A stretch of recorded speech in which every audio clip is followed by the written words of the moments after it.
What's really long has a wide handlebar and a low-slung seat?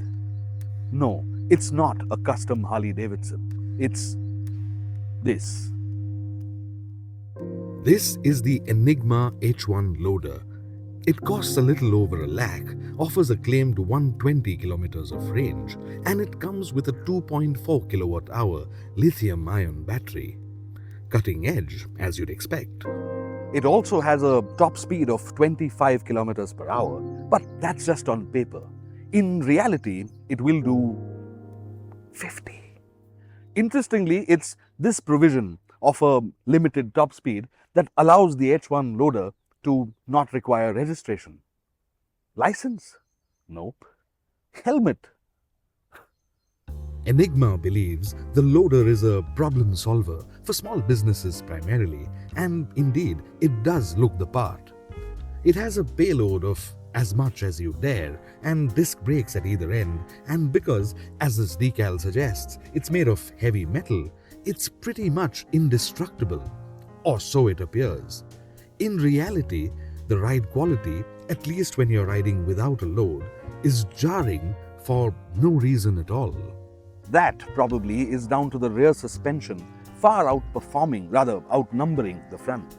You see, while most motorcycles get 2 shock absorbers at the rear, some shockingly even just 1, the H1 loader gets 6. Perhaps an extra fork or 2 up front might smoothen things out a bit.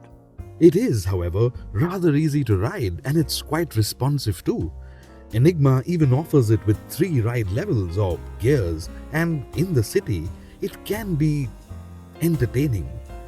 The 12-inch tires feel quite weak though, offering none of the known properties of grippy rubber, and while all H1 loaders do come with brakes, ours not so much. To compensate though, you do get a remote key, the kind you'd expect to find in a car. It also gives you the option to select which way you want to go, and it really is easy to go backwards on the H1, which is generally a sentiment you can't shake off. As a bonus, you even get a button which serves as a secondary throttle in case of emergencies. Under the rider's seat is some storage space with a familiar looking switch which entirely disconnects the battery management system, and the rear bench seat, spacious enough to seat 2, cleverly unfolds to reveal a loading bay. It also gets a foldable backrest, 3 sets of foot pegs, and 2 side stands, 1 on either side, and a center stand as well. Man, they really did think of everything. Of course, the H1 loader is more Beijing than Bhopal, where it is assembled, but Enigma, an Indian EV enterprise, offers it with a 3-year battery warranty, while the scooter itself gets a 1-year warranty. If you're a small business owner then, the H1 loader does make a ton of sense. A bit literally. Or does it? You see, the machines you and I buy today, cars and bikes, are designed and engineered within the framework of a rule book. They're required by law, for instance, to feature things like ABS, airbags, seat belts, and increasingly pedestrian safety features too. The H1 loader, however, belongs to a growing class of machines which is exempted by any such laws.